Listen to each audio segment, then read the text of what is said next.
be live. Yeah, They both like already live? Okay.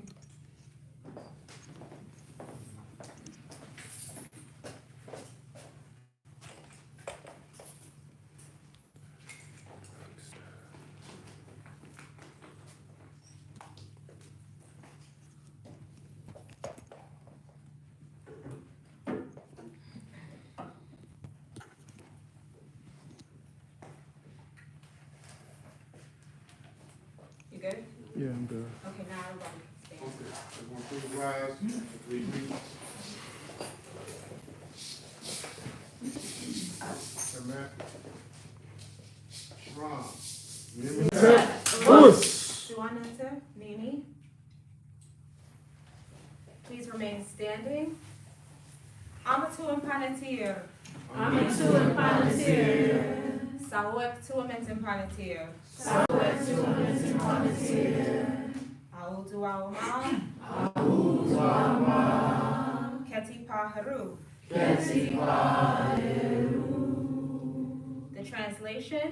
Give yourself to God daily. Keep yourself for God daily. And may tomorrow be as today. We give homage to the Creator, who is like our Father and who is like our Mother, who is everything that we can perceive and everything that we cannot perceive, who is everything and yet is no thing, who comes to us in the form of the Netzarut Ra, who is the light of the heavens, the light of the inner planes, as well as the light of our lives, who shines the light for us on the path of Ma'asi, which is the path of truth, justice, righteousness, and harmonious balance, who comes to us in the form of the light of vitality, giving us the strength and the endurance to live and act upon that which we know to be true. Homage to you, the one who shines in and through us as a beacon of light for those who are blind to the facts of their place, their position, and their responsibilities in the divine scheme of things. May we be Ma'akaru, true of thought, word, and deed, to our highest reality. And in the moments of crisis, in the dark nights of the soul, when it appears that everyone and everything else has let us down,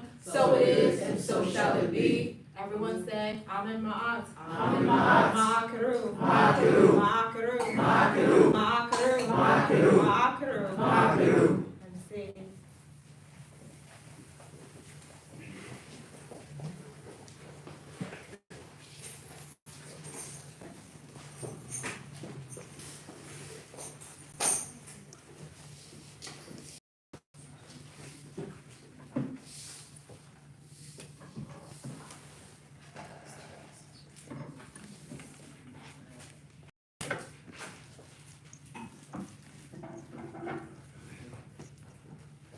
In recent months, I've actually been reading a lot of fantasy novels. Those of you who know me very well know that I am a fan of all things fantasy. My mother has fond memories of me yelling at her from the back seat of the car, reminding her that Buffy the Vampire Slayer starts at 8 o'clock, and it's 7:52 and we have to hurry up and get home.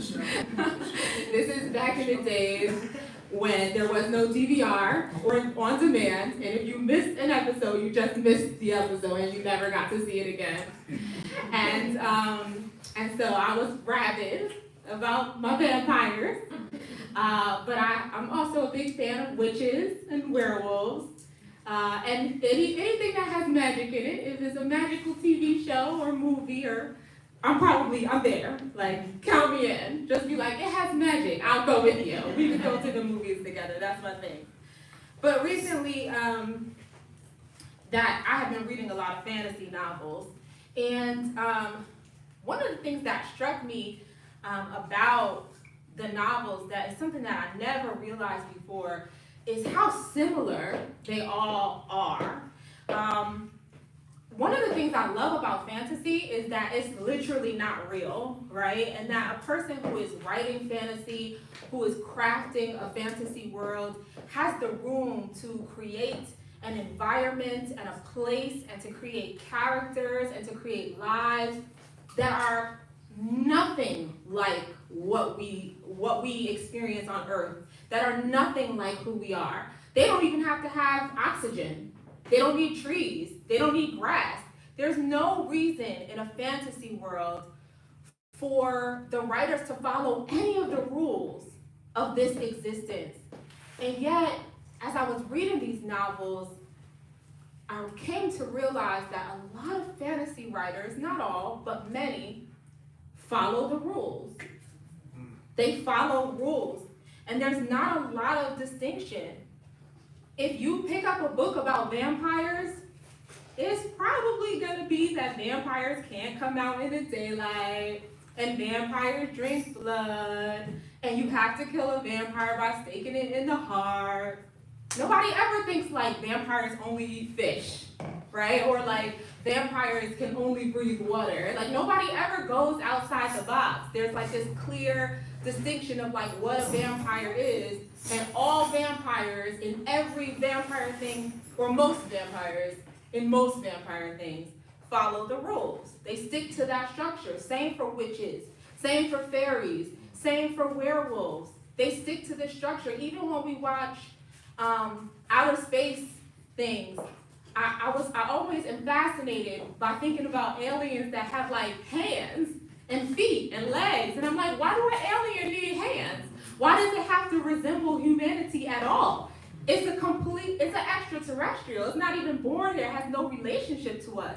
Can you imagine what kind of creature we could fashion if we didn't have to have like noses, right? And stuff like that. But most of the time, aliens somewhat have the same sort of features that we have or that animals on our planet have. And so it struck me that people are playing in a particular framework, right? Like they're designing their realities, they're designing their worlds in a particular framework. And that caused me to think about how we define netter. We talk about netter and we define netter as everything we can perceive and everything that we cannot perceive. And so I started questioning if the lack of originality in fantasy novels points to an inability that we have to perceive beyond. Is that what it means? That there's a limitation to our perception? Because even when we have the room to imagine creatures that have never existed before, we don't. We don't. So is that what that means? That we can only be aware of, or we can only imagine, or we can only see within the framework of our own accepted truths? So then I started thinking about that even a little bit further, because we talk all the time about what it means to create our own realities, about the power that we have to shape our own lives, to make our destiny and our future and our present exactly as we want it to be. But what does that really mean if we lack vision? What does that really mean if we lack imagination? What does that mean if we don't have creativity, if we don't have insight, if we lack the ability to perceive beyond our accepted truths, beyond the framework that we've already experienced? Can we really create our reality? If creating your reality means believing in things and perceiving of things that you've never known before, that you've never seen before, that you've never felt before, that you've never had before. Some of us who've never experienced success or abundance or inner peace or happiness are going to be desperately out of reach of being able to create those things. Because how can we create what we cannot feel, what we cannot perceive, what exists beyond our experience? We often hear, as spiritual teachers, we often hear people struggle with the tools and struggle with the work. And they come back to us and they say, the tools don't work for me. They say, I'm doing it, but I'm not getting any results. I'm meditating, I'm praying, I have an altar at home, I've done libation, but nothing is changing for me. Why is this not working for me? And is this evidence of limited perception? Now, I want to be clear that I'm not saying that because I want to insult anybody or hurt anybody's feelings. I'm not trying to put anybody down or make it sound like some people are better than other people because they have the ability to perceive and other people don't, or because some people's ability to perceive is broader than other people's. That's not a judgment.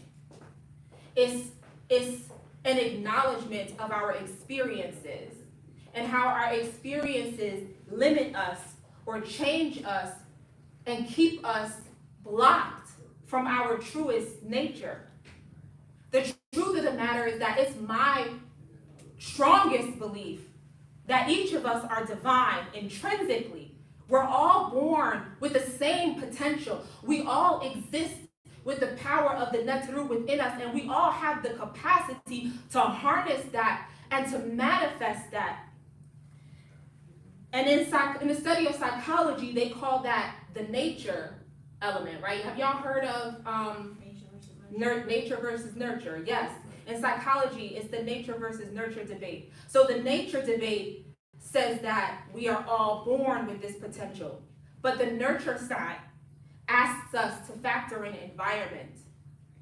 The nurture side asks us to factor in experience and asks us to factor in what happens to a person once they're born and what is it that they go through in terms of whether or not what potential they have and where they're going to go in their life.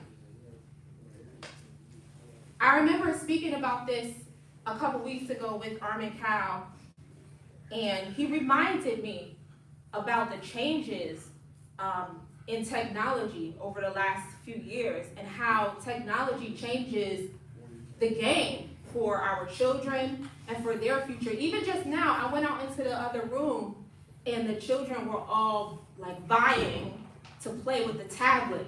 They're like, it's my turn on the tablet. It's my. And I said to them, if you're on the tablet, then you're not playing with your friends. And if she's on the tablet, then that means she's not paying attention to you.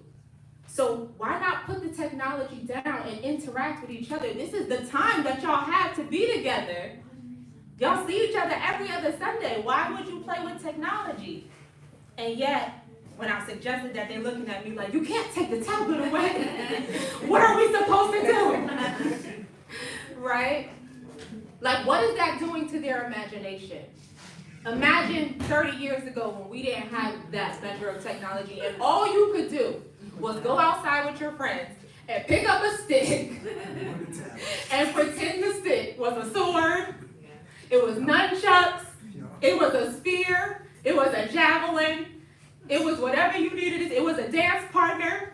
Okay, you used your imagination and you figured out what that stick was going to be. And then you found a rock and you used your imagination, that rock became a million different things. And you engaged with your friends and you engaged in the environment. But technology is taking that away from our children because their faces are buried in their screens. So what is that doing to their imagination? And further on from their imagination, when it comes time for them to perceive of who they can be and what they can be, what is that going to do for them?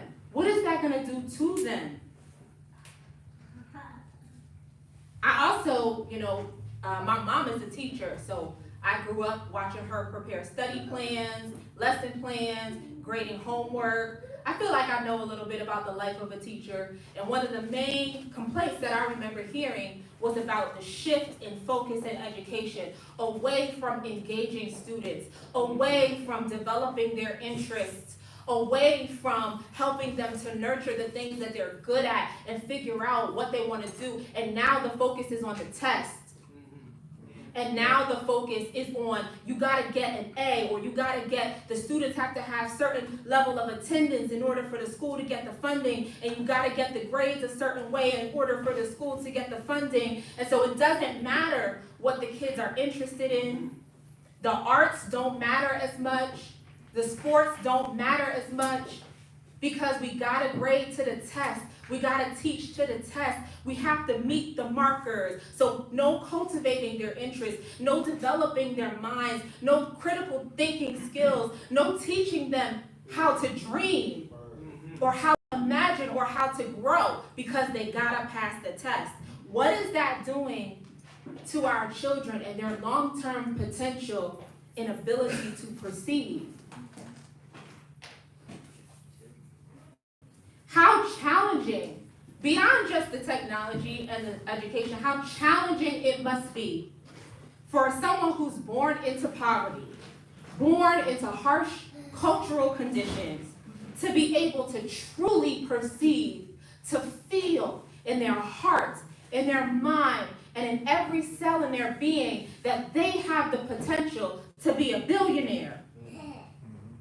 Now that doesn't mean that people don't dream about making money, because we all dream about we're gonna win the lottery. We all be dreaming like, oh yeah, when I get this money, I'm gonna do this. Everybody got a lottery list, okay? But do you perceive it?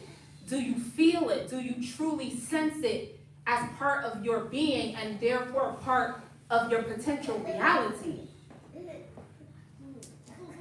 It's difficult to sense it. It's difficult to believe it because it's so far beyond their experience. Even someone born into dire cultural conditions, just the ability of being stable and having money left over after a paycheck is difficult to perceive, let alone massive success, massive abundance. One of the challenges in Western culture is that Western culture will point to Oprah and Tyler Perry, and they'll be like, well, Oprah was born into poverty, and she was molested at young ages, and she had a child when she was very young, and she had a single mother, and she's a billionaire now, and she worked hard, and she pulled herself up by her bootstraps, and so if Oprah can do it, you can do it too. And Western society will point at Tyler Perry and be like, he used to sleep in his car. And his first play was a massive failure. And everybody hated it. And he was poor. And he was struggling. And now he's a billionaire. And he owns, has a black-owned film studio in Atlanta. And if he can do it, you can do it too. And Western culture will conveniently ignore the millions of Oprahs born into poverty, molested at young ages, who have busted their butt at minimum wage jobs and still can't manage to come up with enough money to pay for night school, to further their education, to fix their lives or get their lives better for their families. Western culture will completely ignore the millions of Tyler Perrys in prison somewhere for minor offenses because they're black and because this is an unjust system, okay? Western culture will just ignore racism, ignore classism, ignore sexism, ignore colorism, and just tell you all you have to do is work hard and pull yourself up by your bootstraps. And they're just ignoring the fact that there are hundreds, if not thousands, of other hurdles that they've conveniently and intentionally put into place to make sure that there are no more Oprahs and no more Tyler Perrys. But this is not a message about how we victims, because we're not victims. Okay. To be clear, our nature is divine. So while I am absolutely acknowledging, and I think it's essential that we acknowledge that our nurture makes it difficult, our nature makes it possible. Okay? We are not powerless against our environment nor our circumstances. We have what it takes to overcome. And we have a divine charge to do so. For some of us, yes, that is harder than it is for others. But that is not a reason or a cause to give up. That is not a reason or cause for us to give in.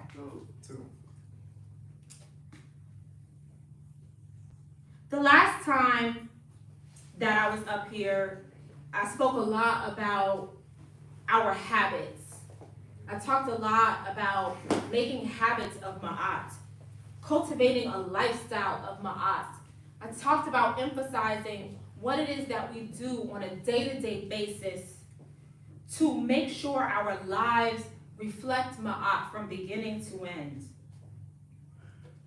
And I said while I was up here then that rituals cannot save us from our own karma, which is absolutely true. And I want to make a distinction here because a daily habit is also a ritual in its own way.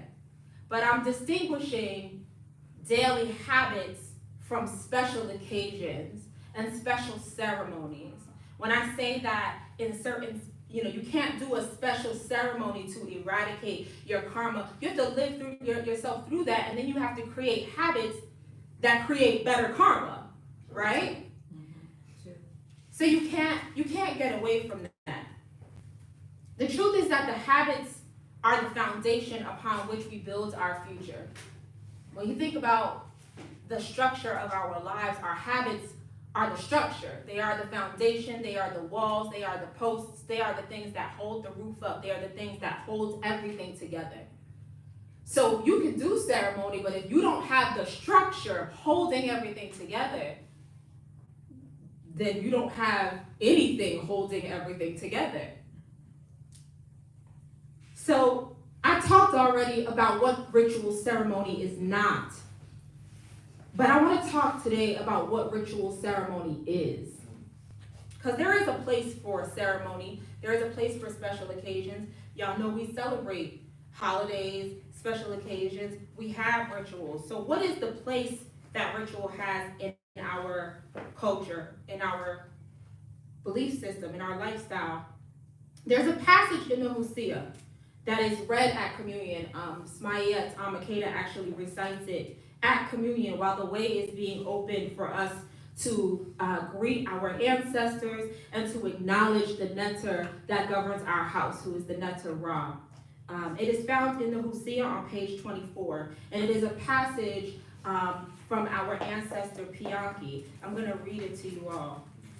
When you arrive at Waset before Karnak, you shall enter the water and bathe yourself. You shall dress in fine clothing, unstring your bows, and set aside your arrows. Let no overlord or ruler boast of being mighty, for there is no strength for the mighty without Amun-Ra. He makes the weak armed into the strong arm, so that the multitudes flee from the feeble, and one alone takes 1,000 captive. Anoint yourself with the waters of his altars, and bow down to the earth before him and say, make for us a way that we may fight in the shadow of your sword. For when the young men you have sent forth launch their attack, the multitude flee from them. This passage in itself demonstrates the value and the need for ritual ceremony. The men that Pianki are speaking to are warriors. And war really shouldn't be happening every day. War is a special occasion, right?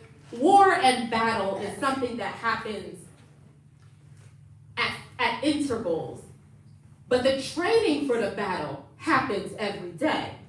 The warriors spend their lives preparing for the occasion, preparing for the day that war may come. They practice, they train, they lay the foundation for their success so that when the battle comes, they will know how to stand in formation. They will know how to use their weapons. They will know how to strategize with their peers. They will know how to watch the enemy to predict the enemy's movements. They will know how to use their environment to their advantage. They will know when to strike and when to retreat. They will know how to win. But even with all the training, even with the weapons, even with the defensive skills, the offensive skills, even with the strategy, our ancestor Pianki reminds his men that they still need to be in tune with their divinity. They still need to connect to Amun-Ra. The ceremony connects the warrior to the purpose. The ceremony reinforces their ability to perceive in their inevitable and unavoidable victory. Because they are not fighting as men alone. They are fighting with Neter behind them, beside them, inside them, above them, covering them, with them, guiding them, pushing them, and ensuring their victory.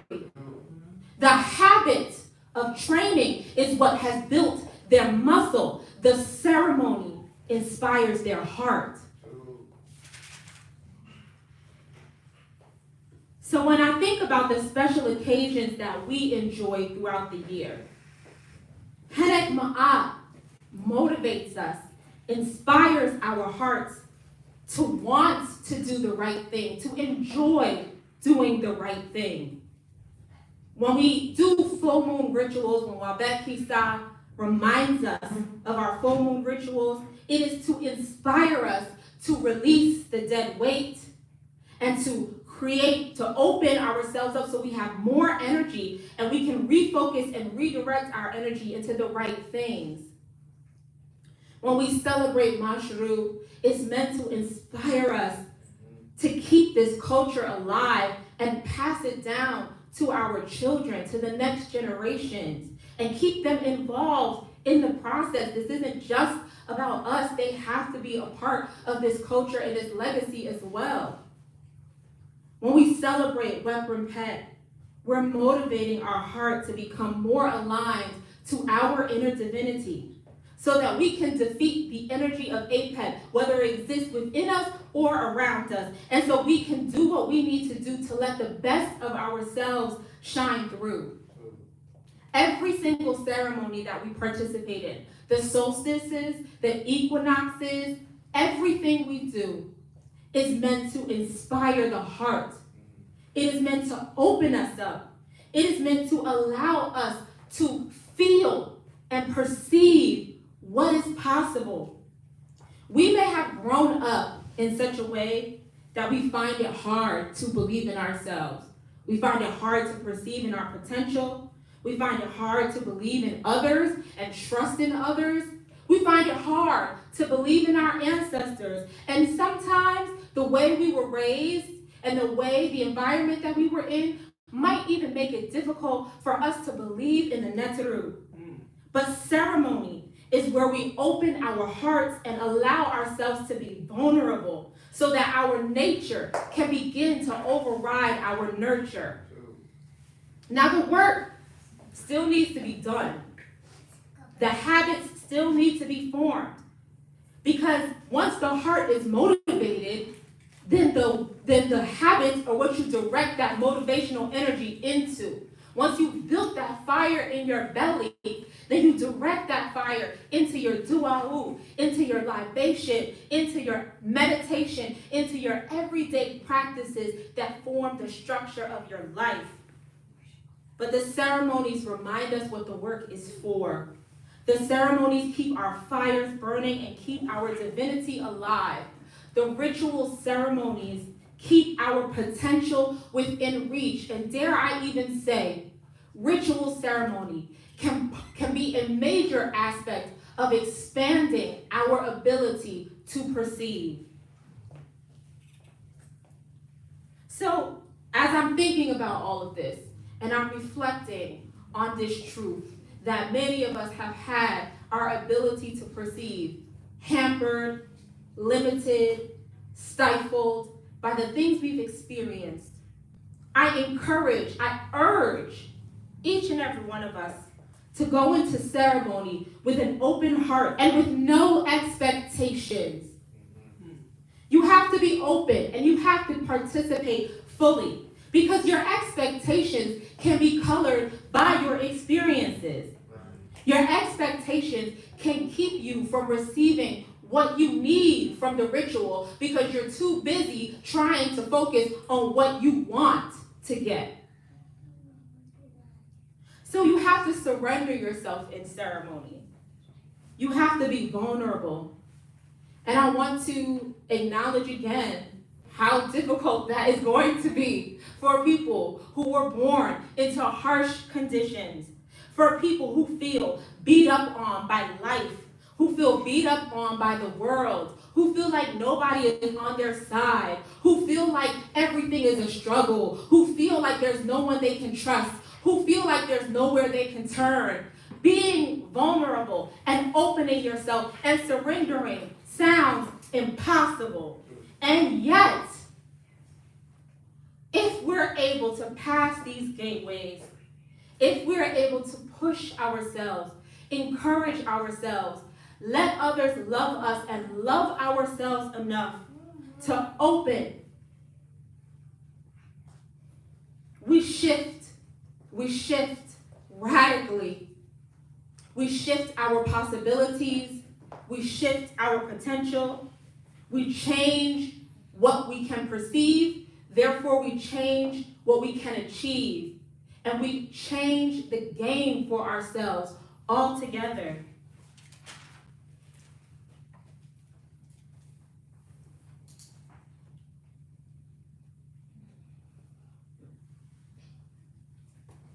I understand the limitations in our thinking that keep us stuck. And I understand that those limitations are not our fault. We didn't hurt ourselves as children. We didn't cause ourselves to be born into poverty. We didn't cause ourselves to be hurt by people who were supposed to protect us. We didn't cause these things to happen. Getting those limits imposed on us was not our fault. But it is our choice if we allow those limits to stay in place. We have a choice to make. We have to decide if we want to push past those, if we want to heal, and if we want to grow beyond the limitations that were placed upon us. We have a choice to make if we want to allow ourselves to be ruled by our nurture, or if we are ready to harness the power of our nature.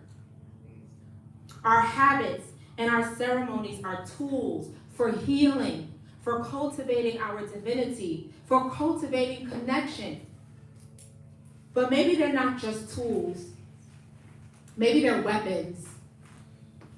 Maybe they're weapons that are meant to destroy the limitations, that are meant to break down the walls, that are meant to remove the obstacles, that are meant to defeat the enemies, that are meant to show everybody that they was wrong about you when they said you wouldn't amount to nothing, to show everybody what you're capable of. Maybe they're weapons to protect yourself. Maybe they're weapons to better yourself. Maybe they're the weapons that you need to be victorious and courageous in this and every battle that you face in your life.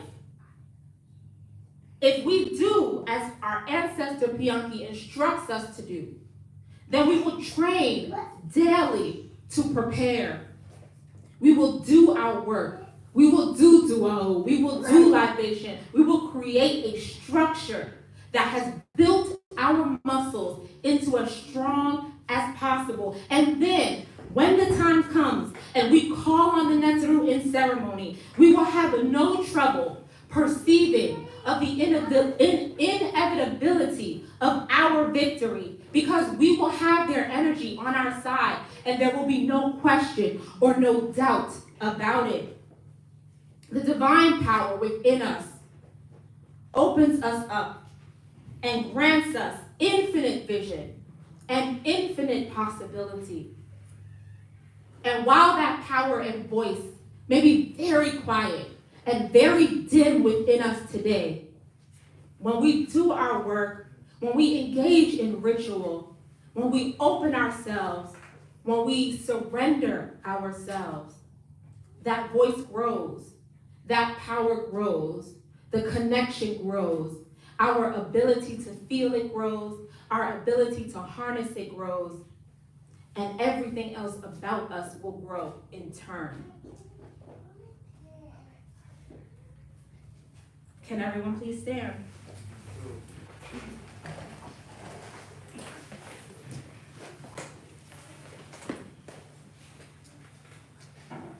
Can we say we go in peace and satisfaction. Everyone say Shamim Matep. To your new Uncle Jocelyn. Dear new Uncle Jocelyn. Brothers cross right over left, sisters cross left over right. Open. Give energy around the room. Bring it into the body. And on the count of 3, stop with your right foot. Walk, Sanu Shemet. Go out to all of you on Facebook and YouTube who joined us online today for today's regularly scheduled communion. We appreciate your donations and the energy that you send to us in reciprocity for today's message.